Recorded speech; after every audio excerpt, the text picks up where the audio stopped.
a little different from what's up on Schoology, so I'm going to record this one. Seriously?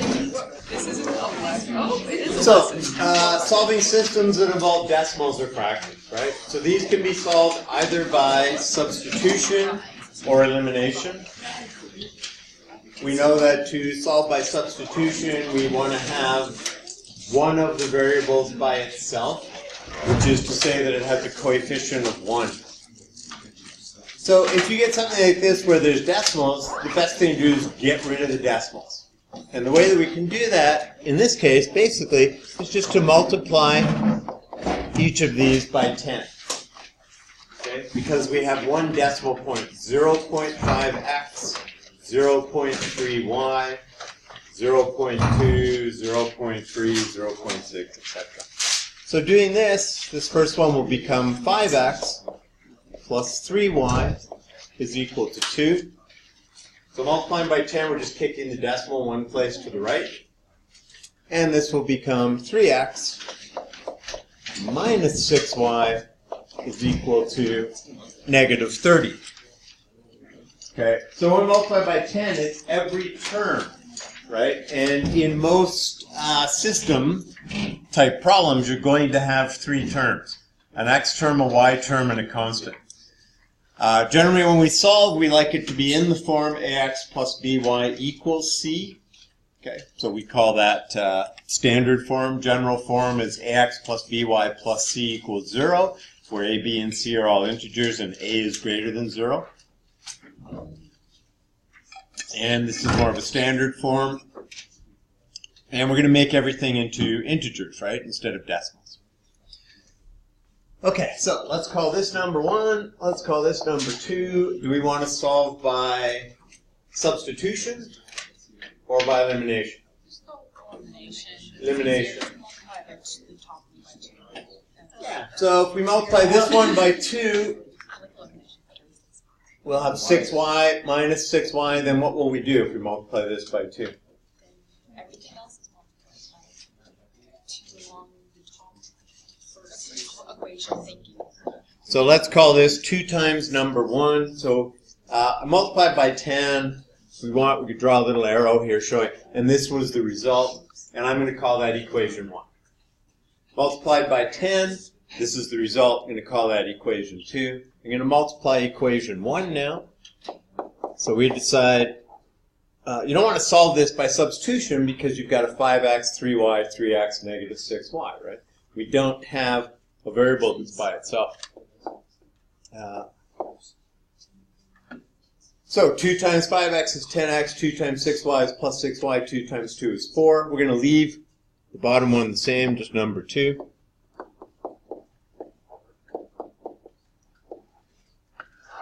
And we are going to eliminate by doing what? Adding or subtracting? Add. So when the signs are opposite, plus 6y minus 6y, we add. So we get 13x.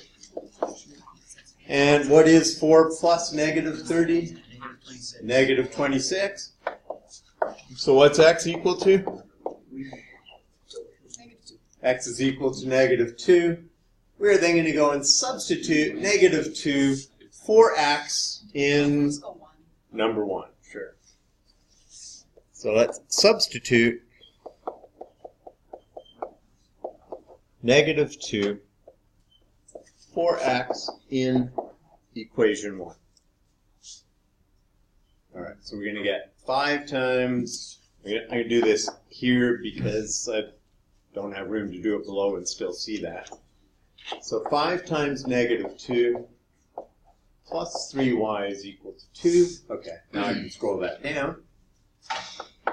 Negative 10 plus 3y is equal to 2. So 3y is equal to how much? 12, and y is equal to 4. So we are going to say the solution is an ordered pair, negative 2, comma 4, right? X, comma 1. So we're saying this says x is negative 2, y is 4. Because remember, ultimately, these are linear equations. They're lines. We can graph these lines on our calculator. And what this is saying is those two lines, which have different slopes, so remember the criteria for having one solution is the lines have different slopes. Those two lines which have different slopes will intersect at the point -2, 4.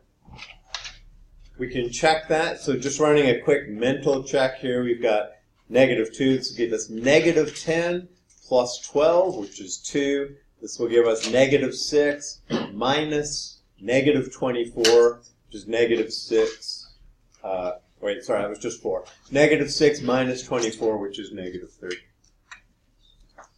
Now, really, ideally, if you have time, you should be checking by going back into here. Okay, so I'm going to pull up the calculator and slide it over a bit. And that won't work, so we'll just turn it on, clear out what's in there. So I should, let's see if I can drag over a little bit more. Oh. How about all the way over here? Nope. So 0.5 times -2. What's the other one? Plus 0.3. Can you move the page over with like the wheelie thing? Times 4. Hit enter. So 0.2, which is what it should be, right? So 0.5x plus 0.3y is 0.2, correct? And we've got 0.3x. Oh, now it stays. 0.3 times -2 minus 0.6 times 4. And what do we expect? -3. Okay? So ideally, why do we want to check here ideally? Just because that's the original state in case you did mess up somehow. And Yeah, if you messed up one of these somehow, maybe left this as a -3 or something like that. So when we say multiply by 10, we're changing this, right? I mean, it's, well, it's a good question. Is it the exact same? It's a different form of the equation of that line. If we made a mistake doing that, we're actually going to end up solving a different system. Okay, so by checking our answers in the original system, then we make sure that this didn't happen, that we didn't make a mistake here. Okay, so doing everything in here is fine, but it's not a guarantee, right? Then taking those answers, put them back in here, okay, then we're good. Okay, so any questions on that one, right? And then state the answers in ordered pair. Who's up next? Ooh, wow. All right, what do we do here?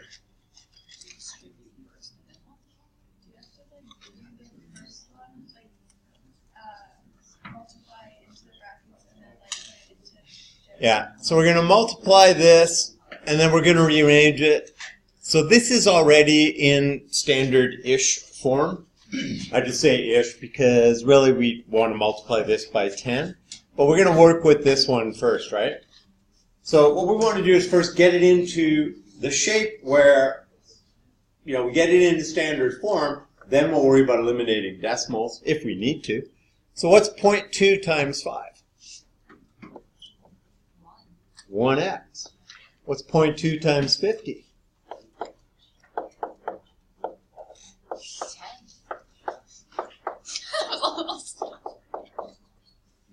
So if we rearrange that, we end up with x minus 10 is 2y. We'll move the 2y to the left, becomes minus 2y. Move the -10 to the right, it becomes positive 10. This guy here, we're just going to take and multiply by 10. And we'll go all the way over here, and we'll get 2x minus 3y is equal to 8. So this is the system we want to solve. Okay. So again, we'll call this 1. We'll call this 2. Let's solve by substitution. We haven't done substitution in a while. So if we're going to solve by substitution, which equation are we going to start with, and what are we going to do with it? 1, 2y over 2b, right? So what we're going to do is we're going to solve equation 1 for x. Okay, so I'm going to write that down. Solve 1 for x. So when we say solve, we mean write it in the form x equals. Okay, so we rewrite this as x is equal to 2y plus 10. Then the method of substitution is we are now going to substitute. So when we say x equals 2y plus 10, we're saying these two things are the same as each other, right? Wherever I see one, I can write the other. So we're going to substitute 2y plus 10 for x in equation number 2. So the substitution method, you solve one of the equations for one of the variables. So again, we only use substitution where you've got a variable by itself, right? That is with a numerical coefficient of 1. Okay, with the last one, there's no way you do that by substitution. You'll be introducing fractions. It can be done, but it's not advisable. Okay, so in number 2, I'm going to go 2 times, wherever I see x, I'm going to write 2y plus 10 minus 3y is equal to 8. So I rewrite equation 2, and wherever I see x, I replace it with the thing that x is equal to, which is 2y plus 10. So now we have an equation which only has one unknown, right? Just y. So we can solve. Okay, so go ahead. Solve this for y. Expand it out, collect terms, and you should end up with, at the bottom, y equals, and then a number.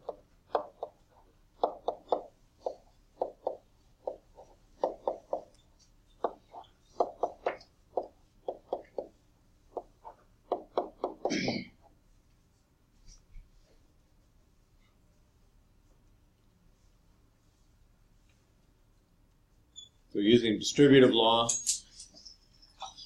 2 times 2y plus 10 is 4y plus 20, minus 3y equals 8.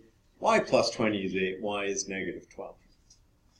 Now whether we solve by substitution or elimination, we're always going to solve for one of the variables. So in this case, y. So we are now going to substitute back into, so I'm going to go into number 1 because it's got an x by itself. So what we're going to do is substitute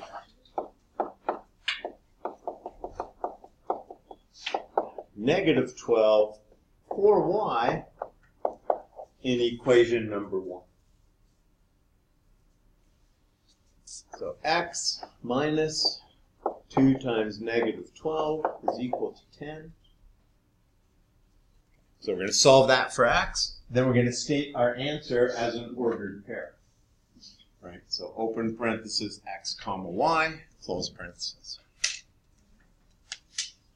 So give it a shot, get an answer.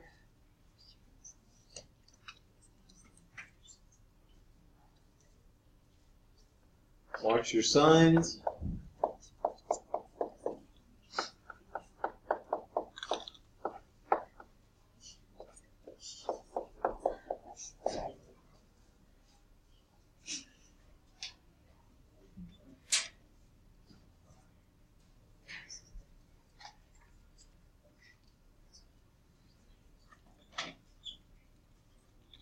Now, if I wanted to do a formal verification, then what I would do is take negative 1412 and go into here. Okay, and that's actually what I'm going to do. I'm going to go into here and I'm going to type these in. So we think that x is negative 14.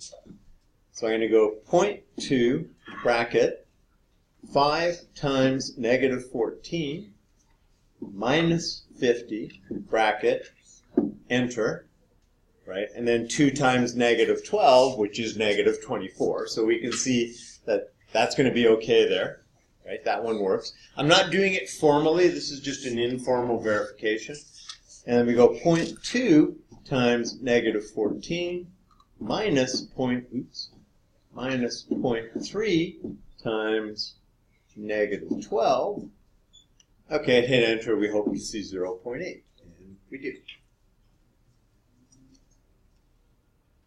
Now, easier verification would have been to put the numbers in here, right? But, you know, what if I have a mistake, right? If I made a mistake in multiplying these guys out, then what I would have now is a different system, right? And I would have solved a different system, found the answer to that system, but not to the original. So when I check, I just go back to the original, plug it in there. If I'm doing it formally, I would do a left side equals 0.2 times 5 minus blah, blah, and then right side equals to show that they were the same. Okay, so you should verify, but you don't have to do formal verification unless asked. All right, what do we do here?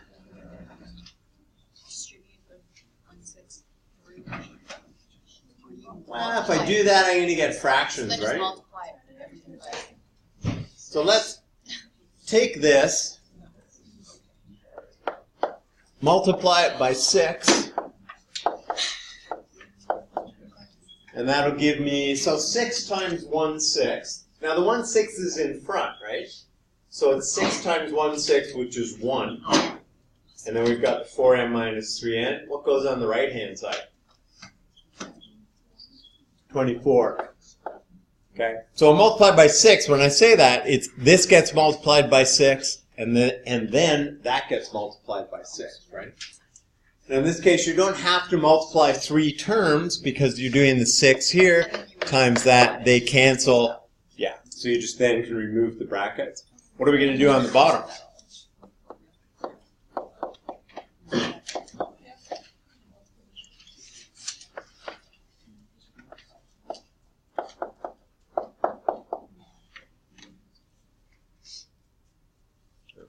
Drag this out a bit.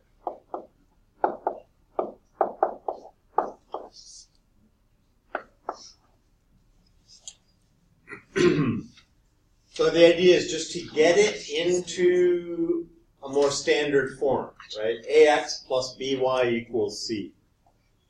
So here it's going to move the negative 2m over to the left-hand side. It becomes positive 2m. I'm going to write the m's first. Then you've got the n, so it's just plus n. Okay, solve. I'm going to pause this while you solve. So your choice of solution method, you can solve by elimination or by... Okay, so just to walk through, because this is just all of a sudden going to appear on the board in the video, to walk through the solution, I chose to solve by elimination, doing elimination by addition. So I've got a negative 3n here. So I'm going to make this a positive 3n, so I multiply this through by 3. Gives me 6m plus 3n is negative 24. Since I'm adding, I have 10m, and here I have 0. At this point, people start panicking because that means m is 0, right? And it can't, well, you know, why can't it be 0? 0 is as good an answer as 17 or 12 or negative 3/4. It's just a number. So m is 0, okay? Then I say, well, if m is 0, I'm going to substitute 0 for m in number 2. So here's number 2. I do that because this has an n by itself. So we just end up with n is negative 8. If you're listing coordinates, you just go in alphabetical order, right? So if we're solving for a, b, it would be a comma b, mn. And now I want to check this. So if I put a 0 for m, that's gone. This will be negative 3 times negative 8 is 24. 1/6 of 24 is 4. So that works in that equation. And if I put m as 0, I get negative 2 times 4 is negative 8, and n is negative 8. That works in this equation. Okay. So I'm not doing a formal check, and it didn't ask formally. If it says solve and then verify, then the verification, you would have to show a formal verification. And doing that, go back to the original problem. Don't go to, again, right? Maybe we make a mistake when we change these. And if we do make a mistake, then we are solving a whole brand new system, which is not the original system. So we want to check our answers in the original system. Just like when we check word problems, we want to just forget everything that we did, go back to the statement in words, and say, using these words and these numbers that I have, does this now make sense? Okay, that I would have so many wheels and so many rollerblades or whatever. Right? Okay, any questions on this? Okay, so if you're solving by substitution, the only one you can do is to solve for n. Okay, so it would look like n is equal to negative 2m minus 8. Then you would substitute into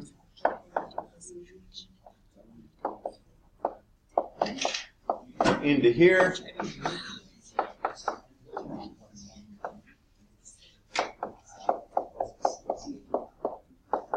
And give you 10m is 0 and m is 0. And at which point you then substitute 0 for m and 2 and away you go. Okay, so this is substitution. You do one or the other. Do not do both. Okay, like on the final exam, you want to do one and then check it over using another method. That's fine. You could check this by graphing. Put it into your graphing calculator. You know, put this as, you'd have to rearrange these into y equals, or in this case, either m equals or n equals. I'd probably stick with n equals. And solve. Uh-oh. Okay, what do we do in a case like this? Multiply numbers to make sure the denominators are the same, so you can eliminate them. Get rid of the denominator. Yeah, so what? You do that by multiplying. What is the LCD for this first line here? What's the lowest common denominator? So what's the biggest number 2 and 3 go into? 6. What is the LCD here? 12. Okay, so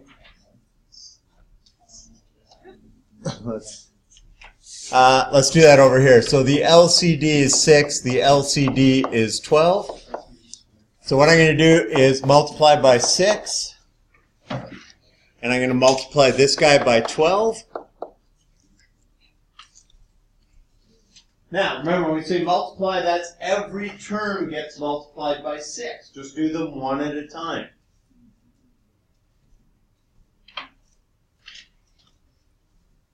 So I'm going to do it this way. 6 over 1 times x over 2 plus 6 over 1 times 2y over 3 equals 6 over 1 times negative 2 over 1. And the idea is, okay, so the 2 goes into the 6 3 times. If I'm doing this right, all my denominators become 1s. So this now becomes 3x plus 4y equals negative 12. Okay, that's a very formal thing. Informally, you just look at it and say, okay, 2 goes into 6 3 times, I'm going to get 3x. 3 goes into 6 twice, I'm going to get plus 4y, and then 6, I'm going to get minus 12. So if you want to go straight from this to this, that's fine. Okay, so doing that on this, I'm going to get 12y. 4 goes into 12 3 times, so that'll be a 3x. 3 goes into 12 4 times, so that's minus 20. Then, rearranging this, we're going to get 3x. Well, you know what? Let's go with minus 3x. Move that over there. Minus 3x. If I do that, I can now add these guys, right? Plus 12y equals negative 20. So I move the x over, but I leave it negative, right? Strategically. Because now I can solve this by addition.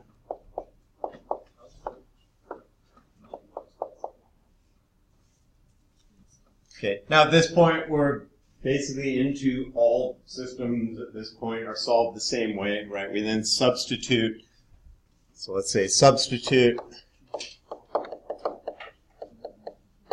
negative 2 for y in, let's get these, let's call that 1.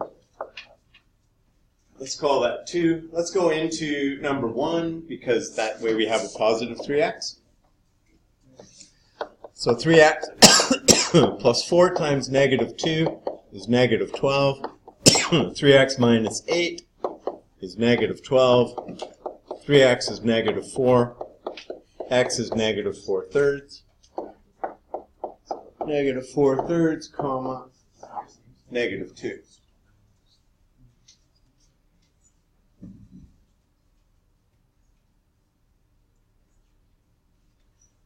Now, we really hope they don't ask for formal verification here. Right? But I'll give you a moment to copy that down. We'll do a verification. I can postpone this one last time. So hopefully, is this the last one? Or is it? Yeah. Okay, good. It is. Because we can only postpone it one more time. Oh, yeah, no, we're good. Okay, so can I move this over a smidge? All right.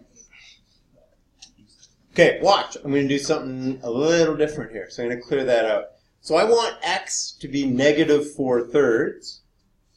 So I'm going to go negative 4 divided by 3, without the divided by 3.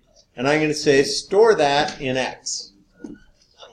Okay? So now anytime I type x, it's going to substitute negative 4/3, or what it's got there. And I'm going to go negative 2 store in y. So y is a bit of a pain. So I go alpha and then number 1. That gives me y. The little arrow there is what you get when you're pressing the store key, and it just basically says take that and put it in. Okay, so now to check number 1, I can go x divided by 2 plus 2y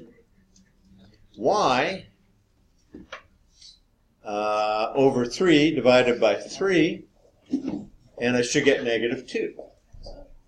Yeah. And then I'm going to go 1/4, so 1 divided by 4 times x, so quarter x, minus 5 divided by 3, and that should give me y, so I should get negative 2, and I do. So that's a way to check. And that way you're not doing weird stuff like negative 4 over 3 over 2, right? And having to worry about fractions and all of that. Now, if you did have to algebraically verify, then you would have to go negative 4 over 3. Now, what I would do is not divide that by 2, but multiply it by 1/2, right? And that would give me negative 4 over 6, or negative 2/3, right? Then plus 2, whatever, right? And the rest of it. Okay, so all the verifications were informal, but they're still verifying, you're still checking. We are going back to the original source, okay, because that's where you want to check. And we're done. Okay, so work on some of these. Tomorrow we'll pick up more word problems, some of which may involve fractions, may involve decimals, right? Now we know how to handle those. And we're done.